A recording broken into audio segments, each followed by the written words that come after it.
I go by the name of SmooveDonn, the smoothest rapper alive. Yeah, smooth. Riding in the max with a team on my right. I ain't never do it for the streams or the likes. Why you look heavy but your team looking light? Why you look heavy but your team looking light? Grew around cats who a fiend for the hype. OGs told me don't believe in the hype. Putting in work, lost sleep through the night. Putting in work, lost sleep through the night. I ain't never ducked no smoke from a rapper. Welcome back to the Unpleasant Thoughts Podcast. It's your boy Shampoo, aka Big Shampoo, back again with another special guest. Let the people know your name, where they can find you, and a little bit about what you do. I go by the name of SmooveDonn, the smoothest rapper alive. You can find me on all platforms, all socials, Google, YouTube, everywhere at SmooveDonn. That's SmooveDonn. Not smooth with a TH, not Don with one N, nigga. SmooveDonn, SmooveDonn. I'm an artist slash producer slash clothing designer slash fashion model slash business owner, SmooveDonn LLC, and small time screenwriter. So we're kind of multifaceted. We're gonna get into all of that. You know what I'm saying? So we like to start from the beginning here, you know what I'm saying? Tell us a little bit about where you come from and just a little bit about your upbringing. So I come from a small town in Northern Virginia. It's called Dumfries, but it's like right next to Woodbridge. So it's like, I'll be telling people Woodbridge because nobody know where Dumfries is. But yeah, it's a small town where you don't really have anybody to represent our town. And it's not a lot of talent in our town, but it's a lot of talent in Northern Virginia. Like Tommy Richmond is from Woodbridge. So what's considered Northern Virginia? So Northern Virginia is everything that it stops like a little bit above Stafford.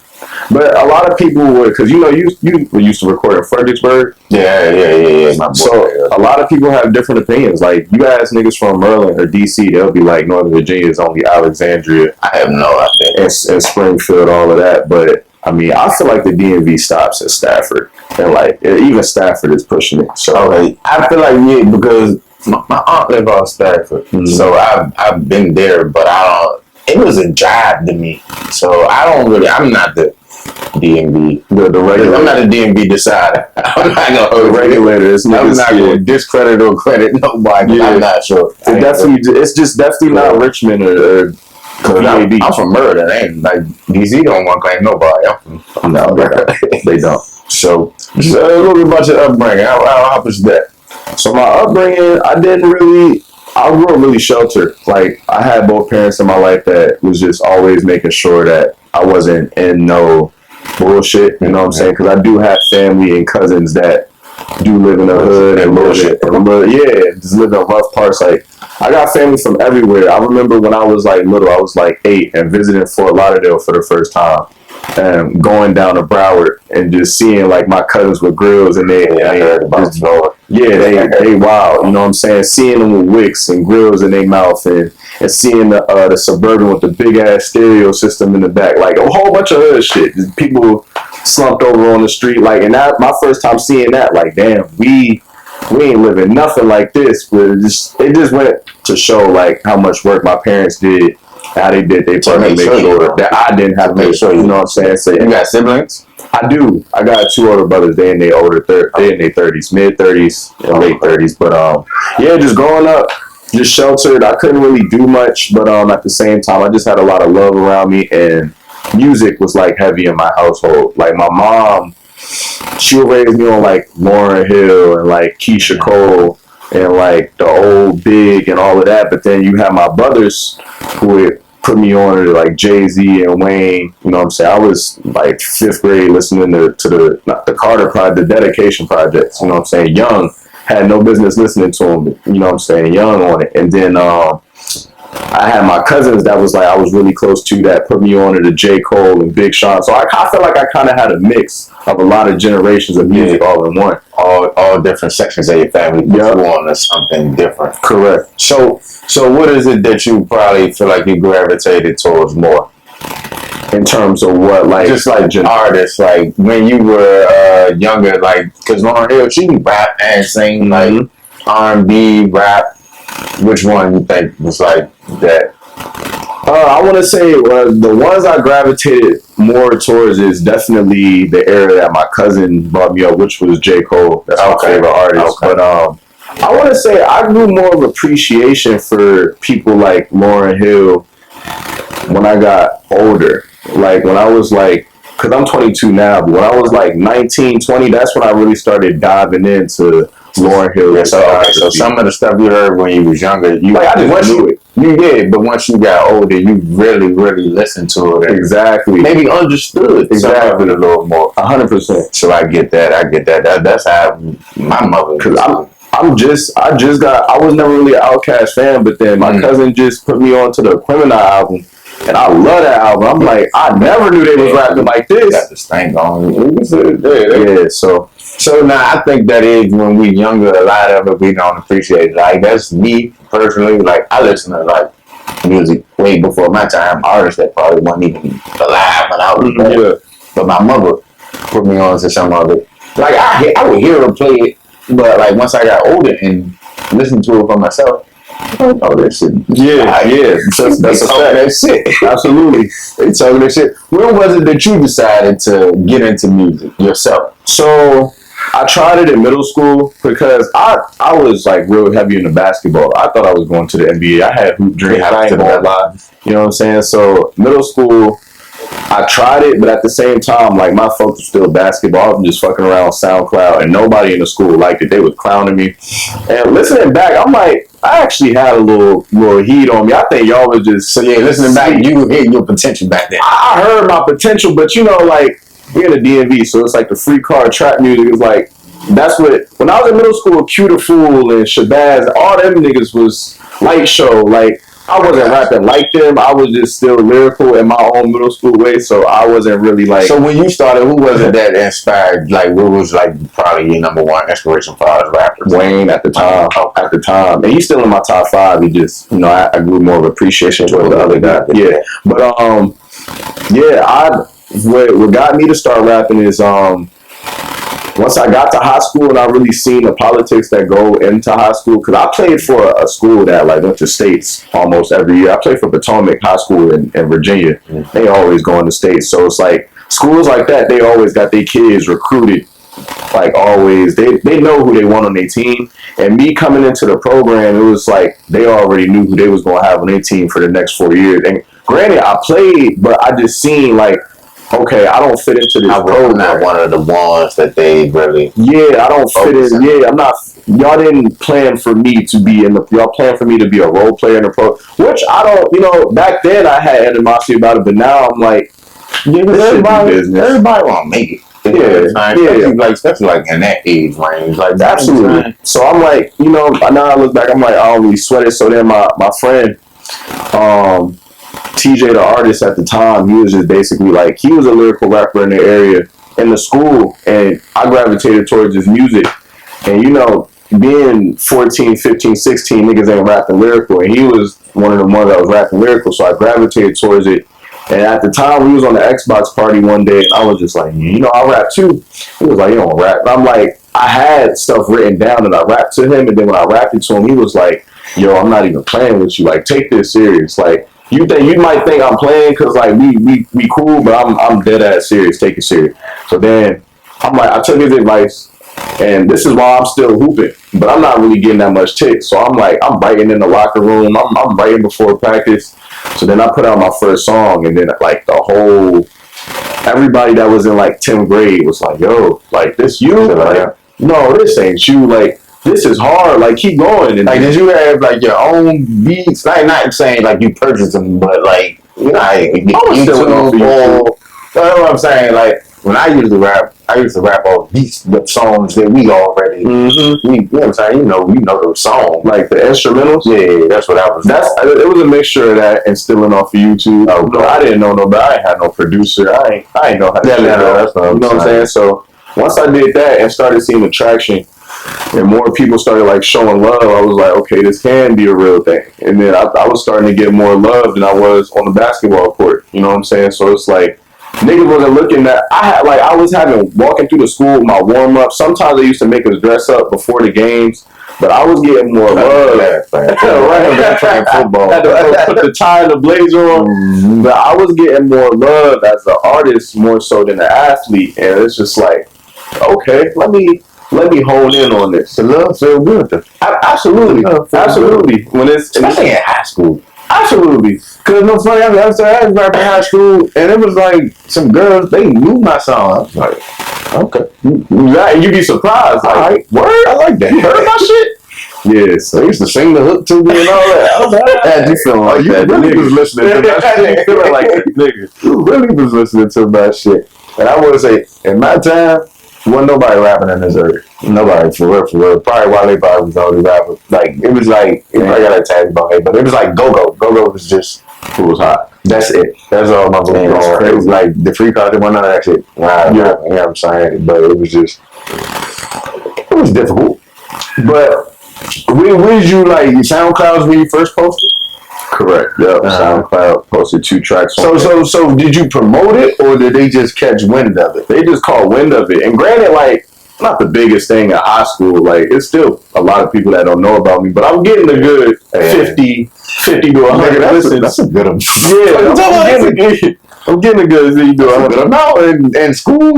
Sure, especially if that ain't your job. You in school, right? That's good as hell. Spinrilla was a thing too, so I was dropping on Spinrilla. Okay. Because when I tell you, that even means you got 50 people listening, or you got some people that's going back and listening to it again. You know, I wasn't even thinking about it at that time. Like, because, you know, I grew up in the social media era, so, like, seeing numbers, even on the 50 to 100, I'm like, damn, my shit kind of low. Like, and I didn't, it's like you at high school, you want the most amount. But the other people, like how big was rap in your school, like far as people? It was like 4 other rappers that people used to praise.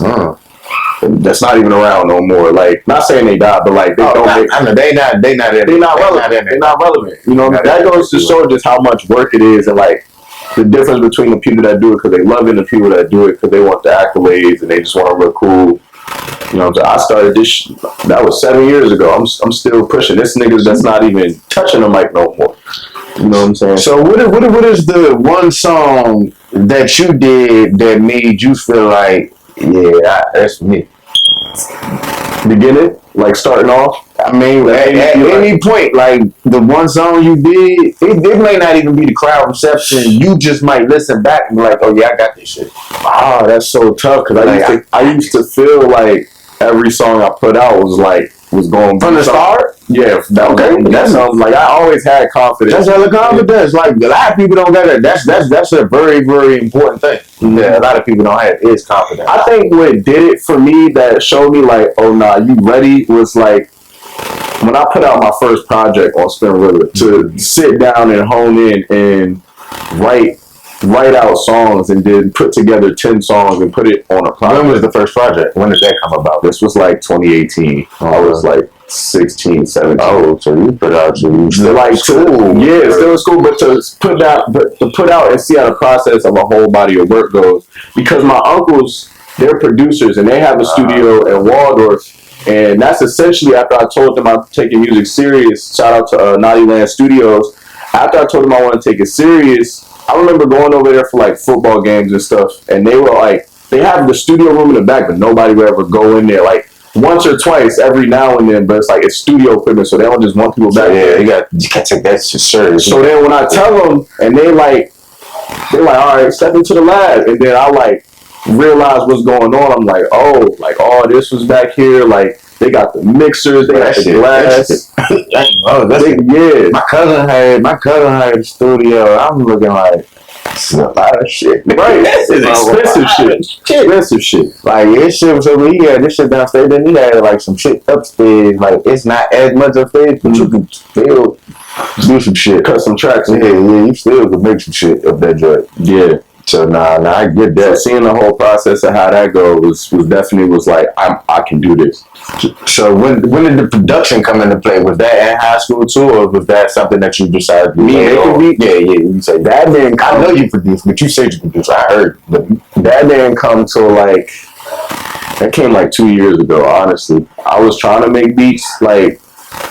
I want to say like 2.5 years. I wasn't good at it, but then I understand. I tried. I tried to make one, but like this shit is ass. What the fuck is was like, ew. It's really all repetition though. You just gotta keep going. I was like, this shit is ass. Yeah, I gave that up. don't sound like Cassidy beats. My shit sound like fucking play school beat. I don't know what the fuck that shit was. I did. Yeah, I made one beat that I might go rap off, but I probably was the only person in the world that could rap off that motherfucker. Man. Like that shit was ass. So how long did it take you to make a beat that was usable?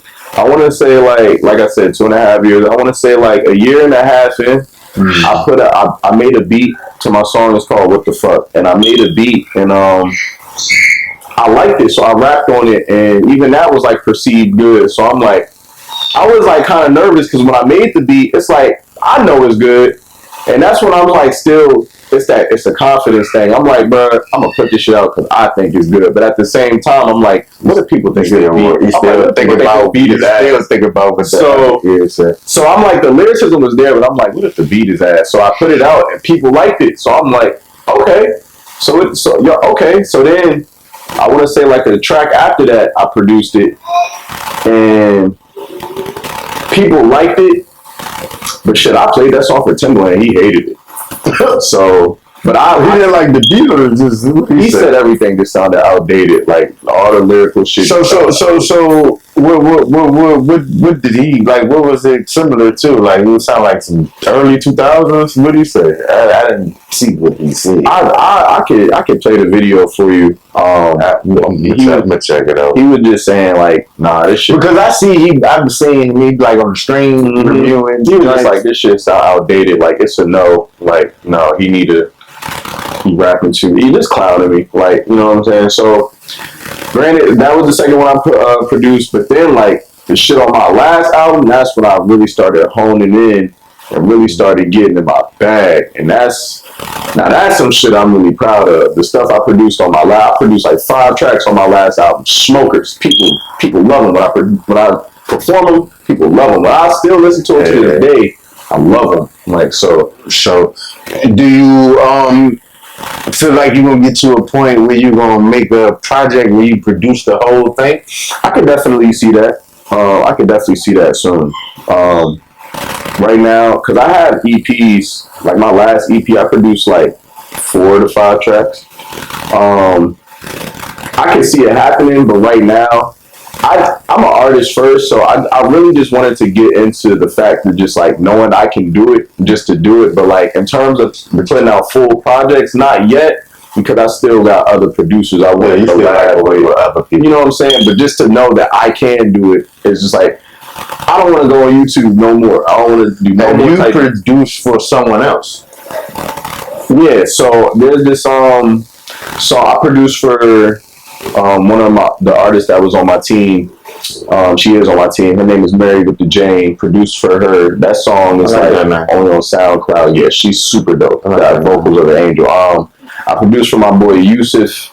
I want to say that song is called Scarface, but once he asked me for a beat and I seen he rapped on it, because another thing, people be asking for beats and features but don't be following through. So when he asked me for the beat and I sent it and he rapped on it and he put it on his project, I was like, oh, bet. Like, that's what made me feel good. That's definitely good. I want to see if that song is called Scarface though, because I don't want to be on here misquoting shit.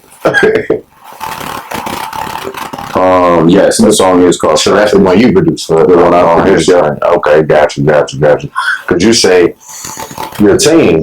What about the team? Because you 1/5 situations. Yeah, 1/5. Mm-hmm. So how about the other 4/5? Like, what's the team? I'm curious about 6 records. So Chase Reeves, he is an artist / producer. Hadid Muhammad, he is a dope artist / producer from Dallas, Texas. Mary with the Jane. Dope singer, super vibey. She got like an Erykah Badu type vibe in her own way. And then my boy Trip, he is fire as producer. He produced a lot of Smokers on my last project too, and I've been rapping on his beats. I got a few singles that from him, a few stuff that was on my EP, and and then it's me. How does Collective come together? So every year we be having shows, like the one we just had at the Songbird, pack that out. we just try to have shows together. When it comes to making music, just trying to get that's what another thing we're trying to get on a better accord of, because we're all like Mary's down in Norfolk, you know what I'm saying, handling business. I'm up here. TJ Tripp is up here, or Chase is up here. Then Hadid, he's all the way in Dallas. So just trying to get on the same accord. Like we have some songs in the cut, and it's just all a matter of putting them together and just getting on a project. Is that difficult to do? Absolutely. With everybody's schedule being different, everybody being spread out, it's super difficult. Okay. And that's something that we still want to make it known that we have our own solo careers. Like, it's not one of them things where it's like we're only a group. Yeah, nah. It's like we're a collective, but still got our own solo. That's sort of like Wu-Tang. They had their group, but they had their solo thing. Exactly. Well, they had more people. That's all. Nah, that was hella people. That's too many people to even remember a name. I just remember the main ones. My favorite. I watched the show, so I kind of, and I love that show. Yeah, I watched the show, so I kind of know something about some of the ones I didn't know about. Mm-hmm. But they got the main names that probably stick out the most. What about the 5? I don't know. I don't want to put a number on it. But yeah. So when it comes to that, who started it? Like, did you start it, or did you work with one and did they say, I know somebody? So we was just a group. Me and this dude named Josh used to be in it. Chase Reeves and Trip. We was like in a group, but we never had a name. And then I came up with the name. Trip came up with the logo, and we were just Sick Records. Is SICC, basically like serving the industry certified classics. So basically the model behind it was like, we don't need a whole bunch of industry shit. We could take the shit over from our small little town in VA. You know what I'm saying? Just run with it. So yeah, that's really how that started. So the Songbird Show.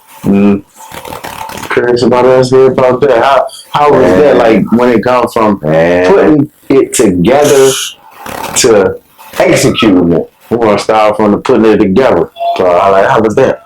I want to say it was. I ain't never rehearsed so much for a show, because with them it's like the Songbird is a serious venue. That's not like no little amateur venue. Like a lot of bigger artists. I'm there. You know what I'm saying? So they run through Songbird, and then to team up with Open Gym, it's like you got to be on point. I'm like, I got to show them, even though they already know what I can do, I got to show them I can take it to another level. And y'all really ain't seen nothing. But like, y'all seen the open mics, and they weren't able to make it to my tour. Like, Nature came to my Baltimore show. I was gonna get to the tour next, but I wasn't able to really wild out like I wanted to. It was more so of an album release party. But since it's like, if I'm gonna do an album release party, I might as well perform all the songs instead of just doing a listening party. So, but this was the show I was really wild out in terms of having multiple fit changes during my set. So you feel like this was your best? Hell yeah, hands down. It's like having stuff on the screen in the back during my show, having like a storyline throughout my show. Me and my DJ was like, had a lot of dialogue. I had my background singers, and Jade killed it. You know what I'm saying? Jade's she sounds like an angel as well. To have, and even to choreograph my set with my dancers, like I ain't never had no dancers on my show before. So to choreograph my dancers, to have people on different songs, like shouts out to K-Star, she coming all the way up from Greensboro, North Carolina. Like, she had me, I did a song with her, and she had me perform with her down there, but I'm like, I gotta return the favor and show the love, because she was just starting. So K-Star? K-Star, yeah. Some folks I know for that. One of my brothers that out there, he rap too and shit. Okay, they might know each other. I know another artist out there, she is singing too. A couple people out in North Carolina. So to bring her up, when she was just starting out, we performed at like a party. But I'm like, nah, let me show you an actual show. So I brought her up, and it was new to her, like, you know what I'm saying? And then I brought out Undeniable, you know what I'm saying? Miss Nah, we got a song together on my album. She killed it like she always do. So then I brought out Nature, you know what I'm saying? I laid down a verse on his Summer Walker. It never dropped, but I laid down a verse on his shit, and we performed that. So that was lit. And then just to bring all the production up, the sets together was just like the most prepared and most preparation I've ever put into a set. I've never rehearsed with a band multiple times like that. I get that. So, all in all, how long was your preparation time? Man, I would say like 2 months. Shit, that's work. Yeah, Dedication. and it gets even steeper when it comes into preparation because it even came down to me eating right. Like I had a little stomach. I was just getting comfortable after my tour. Like, but then I had to get back in the gym and I had to go jogging every day while rapping my songs. So I make sure my wind was good. Yeah, you know what I'm saying? Back to like my core workouts, just working on my arms. So like making sure my shit toned on stage. Is that something that you realize yourself, or did you have somebody to tell you, hey, you gotta do these things? I don't know who I seen say it in the interview. I don't remember exactly where I remember it from, but I just remember being told I should be jogging or working out. You know, it'd be like that because it's just sometimes like I peep shit from interviews, and sometimes I watch so many. I don't. Yeah, it's so I just many. pick up pieces from here, pieces from there. So I want to stay on performances. Do you remember your first performance? Yes, it was in the backyard of a graduation party. How was that? In your opinion. In your opinion. Yeah, it was an experience. That's when I really learned, breath control is a real thing. You know, growing up, you see people perform, but you're not really taking into account, like, all the things that they got to do. Exactly. You got to have the breath control for this. And that's why sometimes niggas at the crowd sing. Exactly. When people rap on their vocals. That too. Yeah, breath control is a real thing. It was super hot. I didn't know nothing about outfits. The conditions. You know what I'm saying? I had on like khaki pants. Like I had on like khaki cargos with some tins, and the soles was falling apart. Like the glue on the sole was falling apart. But I was rapping my ass off. How was the crowd reception? They was fucking with it. They was feeling it. Man, they was just dapping me up. Like it was a smaller crowd, but it was dapping me up. I was a part of a different team called The Bridge at that moment. You know what I'm saying? Just trying to get on and have shows. So from that performance to your latest performance, what is the biggest thing you think you've learned when it comes to performing? I want to say reading the room. Okay. And I've heard that is definitely important. Yeah, reading the room, knowing when to do certain things and when not to, and then having the breath control. I want to say those two things, and then song selection. Okay. Now, when I say that, I feel like that's a good part. That reading room go hand in hand because you think because these songs went off here, that don't mean they gonna go off there. You gotta look. I opened up for Young Moody one year, and you know you can't be in there rapping all. Where was that at? This was in Richmond for their home. It's like their little spring fest they had. They call it Ram Fest. But you know, you got somebody like Young Moody. You can't come in there rapping like some slow shit, some J. Cole, some soul sample, some Griselda shit. No, you got it exactly. So, and at the time, I didn't really have a catalog. I had like 2 hype songs that I had to really ride off of. But that also taught me that turned out well. Surprisingly, I don't know how, but like I had 2 hype songs that I had to like place. Like that's what I'm saying, song placement. I had to play some like in between the set to stretch it. I couldn't just perform the 2 hype songs and go to my lyrical shit. So where did you knowing to all right, I gotta make a set list for this spot? Where did that come in for you? Because I know that's not something somebody just gonna know off the break. That comes with experience. I want to say, yeah. I mean, from the time I had my first show to the Nudie show, I done had like 10, 11 shows under my belt. So over time, you learn like, okay, you get 15 minutes and you get 10 to 15 minutes with songs to do. But at the same time, you're still dropping music. So your catalog is getting bigger. So now you're like, okay, I can do these songs. Does this show call for this song? And then at the same time, when you're performing, you're seeing what people do like and what they don't. Social media, you're seeing what they like. You're seeing your numbers. Analytics. And yeah, so you're like, okay, this is a good song, but this ain't a performance song, so I ain't gonna perform this. You know what I'm saying? So over time, you just learn, and then you kind of just gauge, and then you gotta account for your talking time. Like, Nah, because the analytics are a thing now. And at a certain time, that wasn't something that you could check like that. But you could check that on your own. So that's very important. Do you have a favorite song to perform now? Like your personal favorite? Whether it doesn't matter the reason. It could be get the whole crowd turned, or it could get you turned. A favorite song to perform? I want to say Time After Time. It's the song I got with Married with the Jane, because everybody always loves the hook. It's a vibey song. I'm rapping, and it's just like a traditional rapper / singer song, and it's just we don't get enough of those like we used to. No, not like we used to. They got left in the early 2000s / late 90s. We had a lot of those back then. That shit, them shits was some classics. Absolutely, you had the Jadakiss feat. What's her name? I don't know why she was dating Nick Cannon.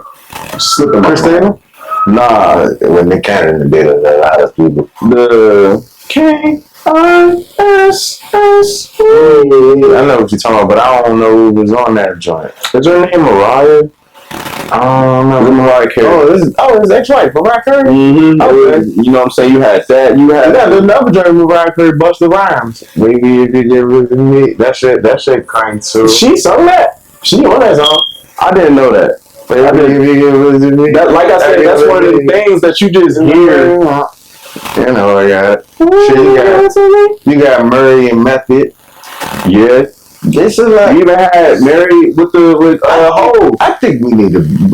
Well, I'm not an artist, but I think we need to bring that back. R&B and rap collaborations. I agree. Young lady on the hook. Give her a bridge too. You know what I'm saying? A verse if you want it. You know what I'm saying? That shit used to go crazy. Kelly, Nelly. I feel like Kendrick and SZA do a good job of it. Yeah, with that whole Luther and the Gloria. Yeah, they.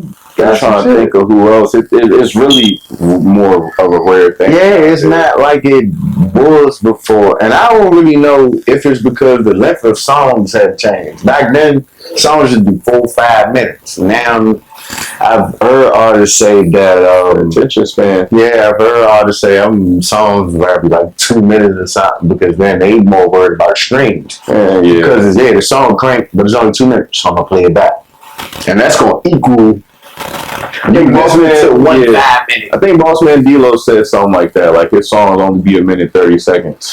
Yeah, but I don't know. I mean, I get it. I gotta run it back, but I want to hear it. Yeah, I think it's a catch-22. I don't think music like that is substantial. I think it has its wave and it goes out. But then I feel like it might depend who it is too. I feel like music like that, artists like that, they got to keep putting out that same type of music. They can't really. They have to keep doing that. But whether you got an artist that puts out like more lyrical content, more music with substance, they can kind of chill in between songs. They don't got to drop as often.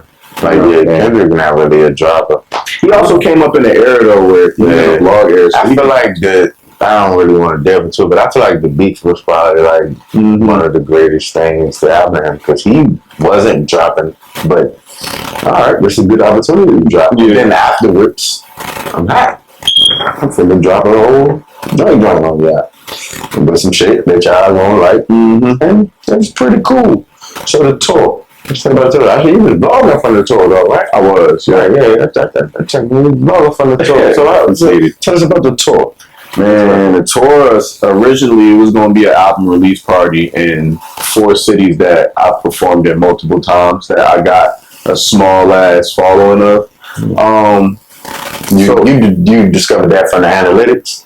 For me, performing in them different areas and still having contacts with people that see me perform, so I reach out like, hey, I'm performing here, like, love, you can pull up, you know what I'm saying? And I'm not somebody that be sending mass messages. Like, I learned from earlier on in my career when I had a manager, he was like, yo, I understand you don't want to do it, but it's work. You're going to have to reach out to people individually. Take the time, set aside on a Saturday to text everybody individually. When you want him to hear a song, or you want them to see a video, text them individually. Don't just send a mass message because people gonna know you sending them a mass message. You know what I'm saying? It's just the way you type it. But yeah, when I make it feel a little personal. It feels like an automated message. So based off of our interactions, you probably got to switch some words around. I get it. So, it was essentially just going to be an album release party because I'm like, I want people to hear this album before I drop it. But then the way like my budget was lining up and the way I'm like, it's not going to be able to be an album release party before the album. The album going to drop and the album it's going to be out. So I'm not going to be able to hit these 4 cities before the album's out. So I'm like, fuck it. Instead of an album release party, if I'm gonna do that, if I'm gonna set up and rent venues and reach out to people and go as far as letting them hear the album, shit, I might as well just perform the song. So I'm like, that kind of turned into my tour. So Richmond, Norfolk, DC, and Baltimore is where I did it, and that's where I really seen the importance of merch, the importance of having relationships with venues, money, having just a team that can, and not even a collective, I'm talking about just having a team of people that can run your merch, people that can, like, my mom would pick up she would rent a black truck so I could be able to relate. Yeah, right. She would rent a black truck so I could be able to pull up and offload my stuff and crowd interaction. It was just a lot just going into a tour. Just, if I'm seeing it on a smaller scale, when I look at people like Beyonce and Kendrick and all these bigger artists, I'm like, I know they're dishing out X amount of funds and they're late. More money than I ever seen in my life. Man, it's so much more than going to it. Like I'm coming up with lighting cues and I'm coming up with stuff that I need them to put on the screen, and then it's just like, but it's good to learn that early because it's been people that have been in it forever and still don't know some of these things. That's for sure. I like to study the game. Yeah, that's what's important, which I feel like laws are studying. Definitely laws are studying because I don't feel like you can get better, but you can't get too much better. You probably can't be at your best if you don't really study. It could be people before you, it could be people doing it right now. Mm-hmm. What are they doing that work? Because I'm of the mindset, I don't hate on nobody. If they podcast is bigger than mine, I'm saying I don't need, but what are they doing that's working? Mm-hmm. How can I maybe do something similar? Maybe not the same exact thing, but what can I do that they're doing that's working? Because it's important. Like, you take bits and pieces and you make it your own. Throw your own flavor on it because you got your own talent, your own style, your own skill. Like you said, nigga, you doing cooking shows. Yeah, I've been trying, but that's different. I had so many spin-offs, but it's not about me, so I don't really want to get into that. But we got a couple top fives we like to ask. So I'm going to ask you, your top 5 artists that perhaps were an inspiration on your musical career.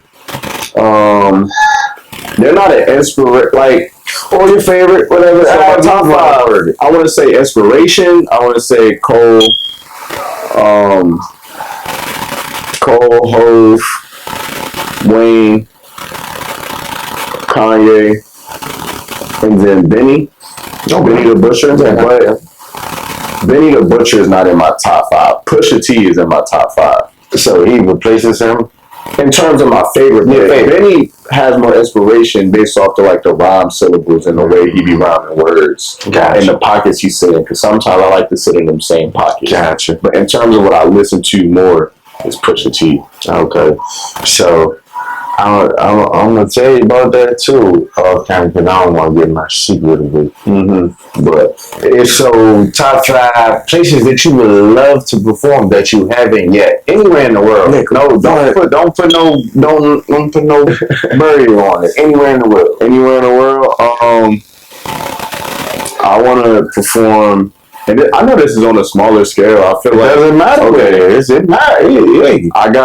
I I've been having Howard on my list for a hot minute. I know this shit coming up. I just seen this shit coming up. I'm getting closer. I feel like this shit coming up. I just seen something about that. If I run They homecoming. Nigga, if I run across what I seen, I'm gonna send it to you. Please do, bro. I'm gonna send it to you because I definitely seen something recently. I want to perform at Howard bad. I want to perform in Atlanta. And I don't really have a necessarily like a.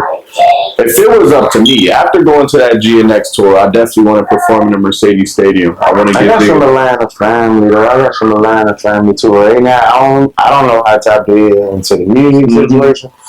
But I got they down there. They gotta know something. Yeah, I got a couple like female friends down there too. So I know the female friend part can tap into it. If you can, please. No funny. I fuck with your shit. I want to perform in New York. That's why soon I plan to be moving up there. I'm waiting for my trade school and to finish up so I can just transfer my shit up there. I want to perform in New York. I love New York. Cali, that SoFi Stadium. I want to do that one day, whether I'm an opener or whether it's my shit. And then Germany, I feel like overseas they have more of a love for hip hop. I've heard about overseas like Germany, the UK, a couple of little places I heard about over there they got a real love for hip hop. All right, so one more top 5, and that is collaborations that you would love to do, but we like to say dead or alive. Collaboration, dead or alive. Definitely want to work with Cole. I know he's about to retire, but even if he making me a beat, Jay-Z retired before. Yeah, he came out of retirement. Yeah, he retired before. Cole, rappers really retire. I know one particular rapper that probably retired. They be saying it, but they don't be meaning it. Joe Budden, he retired. Yeah, he just a podcast. Yeah, he for sure retired. His new music phase is over. He stepped. You know what I'm saying? He stepped out of music and stepped back. That's the one thing I say. He actually retired. Every time. So, yeah, it's Cole. I want to work with Corday. That's why I was upset I didn't really get to meet him yesterday. But there's a lot going on. I was about to say I wasn't about to swamp him. As an artist, I know. And you know what I'm saying? You're not really going to remember somebody just like charging them and then like they try to take pictures and then so. But I feel like we're gonna meet again. It's easy. Him, Corday. I want to work with Alchemist, even though he's not an artist. Man, I want a whole project by Alchemist. DJ Drama. I need that gangster. I need that tag on one of my. Yeah, I grew up when the Gangsta Grills was Gangsta Grills was the shit. Nigga, to hear that it's about to be some fire when you hear that drop. Yeah, for that folk. And then Big Sean. So yeah, I grew up when Big Sean was, you know what I'm saying? He was somebody who was considered one of the top ones. So now that's a good. Honorable mention is Pusha T, since it's some VA shit. I tell you, that shit. That's a good list. Any list is a good list. That's a good list. But you said, when I started off, tell them about what you into. You indulge into a lot of other endeavors. Let's touch on those outside of music. So yeah, I put out my own clothes. When it comes to, this is just some custom piece I got going on, but this is my logo. But when it comes to my merch, I've also learned over time, when you have these shows, people want something that they could go home with. I went to the show and I got this from the show. Exactly, something that makes them feel connected. So then when you get bigger, they're like, niggas wasn't around when this shirt was out. But putting out merch, and then at the same time with people just saying like, oh, I like this, or I think you could do better with this. You know what I'm saying? I got a screen print press in my basement, so I'll be downstairs with the speaker on, pressing the shirts. You know what I'm saying? So I be trying to doing that. Yeah, he pressing that shit. When it comes to my shows, like I be custom making like shirts and just cutting up certain stuff, adding spray paint certain stuff, you know what I'm saying, for my shows. So when it comes to merch, I've made a lot. And I've seen when you're an independent artist, that's where a lot of your money gonna come from. You're not getting paid thousands of dollars for a show yet, you know what I'm saying? So it's like, yeah, when it comes to making merch, I do that. When it comes to making beats, like I said, I kind of grew with my confidence to that. I've been able to sell a couple. I've been able to have people rap on some, so that grew my confidence with that. Making beats, it's just when I can't write, I just want to cook something up. You see me at the Fresh Produce actually a couple weeks ago. I just headlined that, and for people who don't know, Fresh Produce is it's a producer open mic. You know what I'm saying? To hear people rap on my beats that I'm playing, it's just like it gives me confirmation. Like, all right, your shit good enough. Somebody gonna like it. Somebody gonna turn that shit on. They got the gone. That was my first time coming to one of those, but I was like, you know what? This is alright. It's a vibe. Yeah, I was like, shit, they made me want to grab the mic, but I retired. It's a vibe. I also just made a beat for Mo. I don't know if you know who that is, but her name Mo Humphreys. She used to do AV sessions, but I don't know, but I will check her out. Yeah, she has a radio show that's coming out soon. Check her out. And I made the beat for her intro on that one. So the fact that she even wanted me to do that, it just spoke to me. So yeah, I make beats, and then the screenwriting when it comes to short films. See, that's what I probably is interested in the most. To be honest, I love music, but I'm better as camera just with podcast. Mm-hmm. I've always wanted to be a director. That's what I like. Mm-hmm. I watched a joint, but just stuck in my way. It's a little short joint. He came in the house all late as shit. You know what I'm saying? I was gonna ask you, you not gonna expand that? I feel like even that? Like I said, man, I'm an artist first, but it's just like I'm always going to be screenwriting short films and coming up with the themes. And man, I like being behind the camera too. Like sometimes I don't even like being in front of it. I like seeing things come into fruition. You know what I'm saying? And that's what I like to do as well. I want to say when all this music stuff is said and done, at the end, I do want to fall in line to being a producer / like screenwriting director, somebody that could just put it all together. So have you written any other things that's done in front of the camera other than that one? Yes, like 6 other films, and I would have to send them to you, but shit, I'm interested. Yeah, like 6 other films, and to keep going, there's going to be more short films that's getting written up and executed. And even then, I'm starting to learn more about photography and videography. Like I said, you got the FX30. That's a cinema line. I wouldn't have known that. Granted, prior to me shooting these short films, they're like, yes, like you gotta, because I have an A7 III just for some behind the scenes footage. But you know, they're like, if you want to have this type of aesthetic to your film, you got to use this camera, you got to use this lens. Yeah, every time I see somebody else out with a camera, I don't know what you shooting with. I just be, you know what I'm saying? But I make sure they can see my camera just so they don't think I'm off the Yeah. But yeah, I'm saying, I'd be curious because I'm like, shit, we might shoot some shit together. Absolutely. I'm down. I'd be curious, like, that's down. You know what I'm saying? That's what I say when you come on here. I feel like we don't have to end here. Right. I do it for the Lord, but I want to keep supporting you in any way I can. You know man, and I appreciate that too. Yeah, that's what the DMV need more support. So, your latest project, Stop Being Emotional. Tell us about that. So I named it Stop Being Emotional because, you know, just like growing up as a man, just even as a black man, even as a black woman, you just always taught to just compartmentalize and just to like get out your feelings. Yeah, get out your feelings, stop being emotional, be a man, tough it out.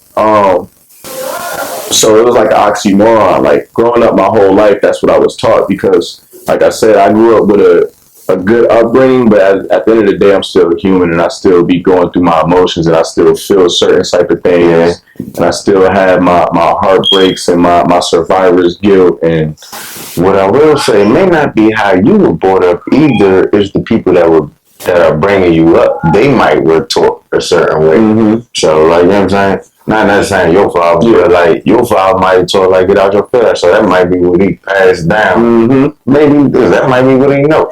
You know what I'm saying?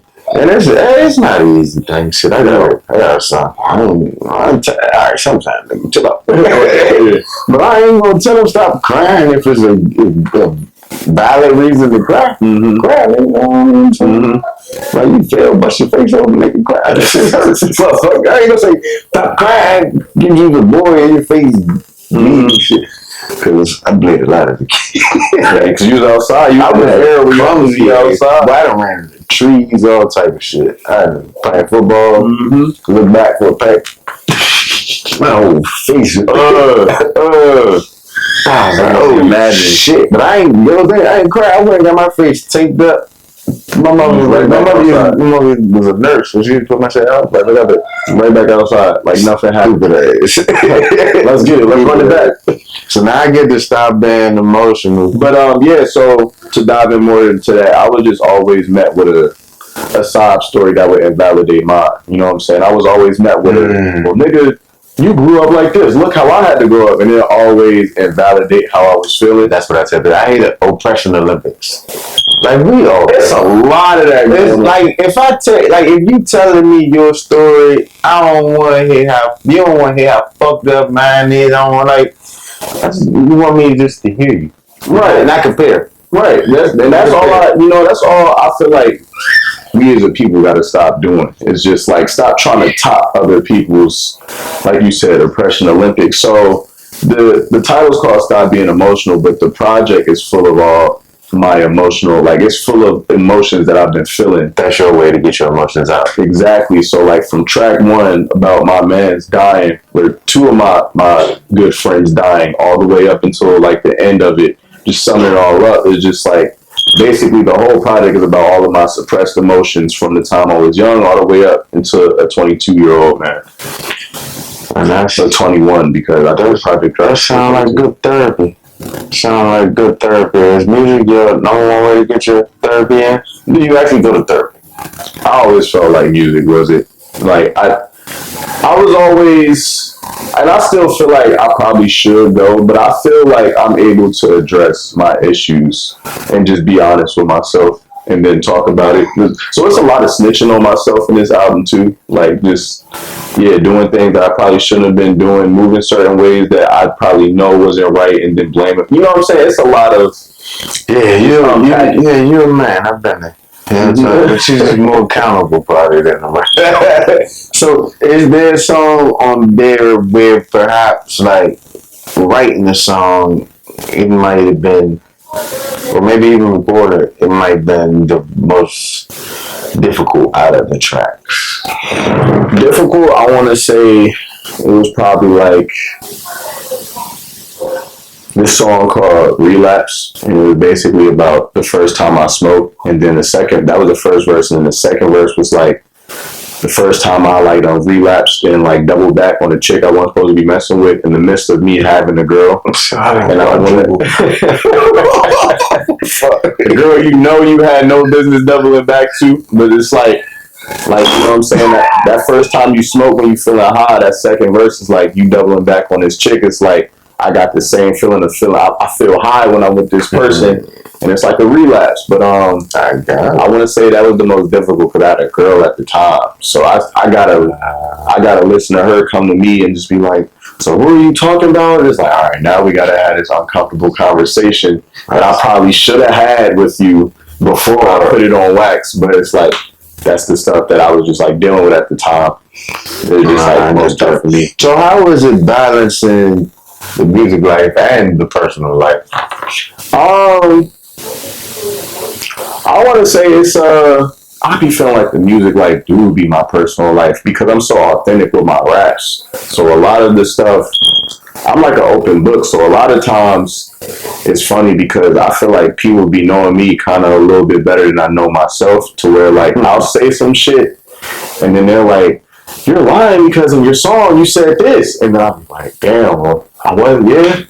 And then I'm like, you got me there, like, and I don't be lying in my authentic songs. So I'm like, like, you right, like, I'm like, I be like, I'll talk to a girl, I'm like, you think I'm a cheater, like, and then she'll be like, well, you said it in this song. Cheat. So that's what I'm also saying, like, so that's the biggest effect, that they listen to your song and they might think, all right, he's still on that, or who is this about? Like you say, is this about me or who is this about?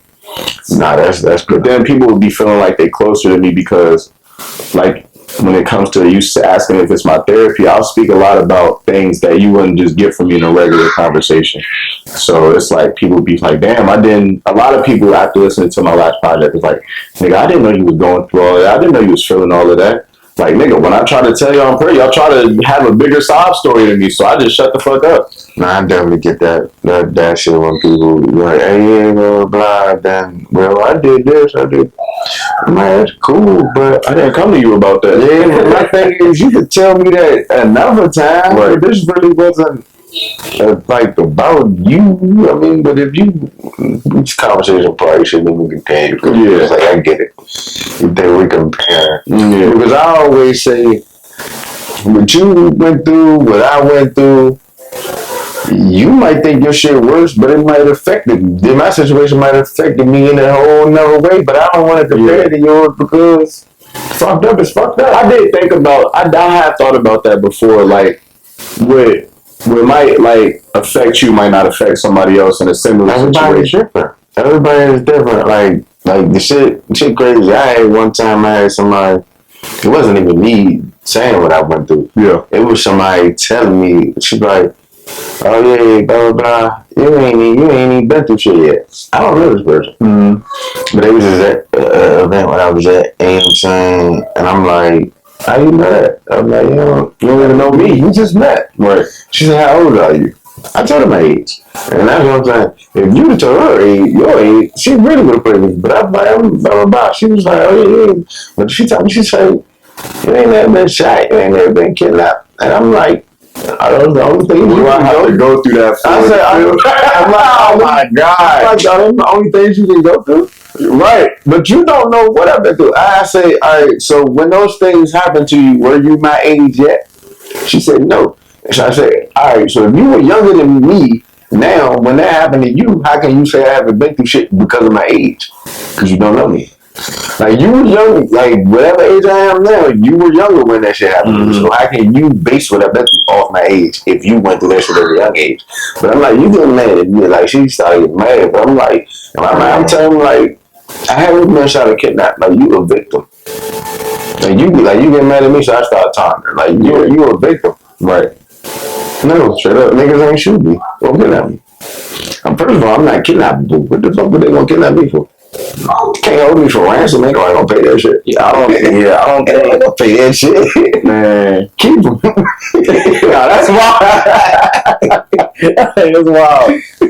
I don't think be like, yeah, it's always somebody going through something worse. Yeah, people think you gotta go through the worst just to be able to say you've been through something. Like, me and you could go through the same situation and it affect us differently. Mm-hmm. Like, that's just how life is. Like, it could be like, funny, even losing a parent. I could lose a parent. This person, we had the same parent. It's not gonna hit us the same. No, we don't have the same experience with that parent. Oh, we're not the same people emotionally. We don't deal with the same thing emotionally. That's why I don't like that comparison thing. Just like, all right, you fucked up, but when you want to talk about your fucked up shit, talk about it, but don't talk about it. And there's a mind, and to mine, like I'm talking about mine. Well, not no well. You know what I'm saying? Anything else you want to let them know? People know you got coming. Oh man, I got a few shows coming up, but they still in the works. So just be on the lookout for more shows. I'm still promoting this project. That's something that I'm working on, just marketing my projects instead of just dropping them and moving on to the next one. I'm promoting this project, still trying to milk it and get the most out of it. I told myself I wasn't going to drop no more music until I promoted this project, and it's fullest from track 1 all the way. So I'm still promoting the Stop Being Emotional project. I'm still selling the Stop Being Emotional merch. I'm still putting out the music videos and the short films for the Stop Being Emotional project. And you still going to hear me perform these songs off the Stop Being Emotional. You know what I'm saying? So you can expect more marketing from that, more shows coming up, and just more moves. You know what I'm saying? I'm going to be spending a lot more time in New York, but with this next project, and like I said, I don't even want to get into much into that, but this next project, I'm linking up with a producer named Sean Links, and he's in Charlotte. So between New York and Charlotte, I'm gonna be spending a lot more time out of the DMV, but I'm gonna still be tapped in, and you're still gonna catch me at the events, at the producer open mics, Fresh Produce, playing beats. You still gonna catch me at the open mics, you know, open gym and the AV sessions, getting some raps off here and there, networking, mingling, and yeah, just running up between those things. You know what I'm saying? SmooveDonn LLC, just as a brand, it's anywhere I could keep growing. You still gonna get these beats from me, and I want to say what else. You might see me in some more fashion shows. I did Fashion Week last year, New York Fashion Week. So okay, it's gonna be what I kept doing. Just intensify more content every day. Just working on being disciplined, putting out content every day. So nothing specific, but as far as the next project, has it already started being worked on? Some songs have been cut for it, but I don't. Probably one of them is going to go on the project. Some songs got cut. I wanted to be like a clean slate from the ground up. I didn't want to just build off of those songs. So those songs will probably make the cuts, but it's going to be a fresh start all the way up. Gotcha. Shit, let the people know where they can find you again, Mike. Yeah, man. You can find me on all platforms, all socials. You can find me on Google, YouTube. I'm the only one on the internet with this name, but it's SmooveDonn, SmooveDonn, and it's no spaces, nothing, all one word, SmooveDonn, SmooveDonn, on Unpleasant Thoughts, man. I appreciate you. Appreciate you, man. I seen you out.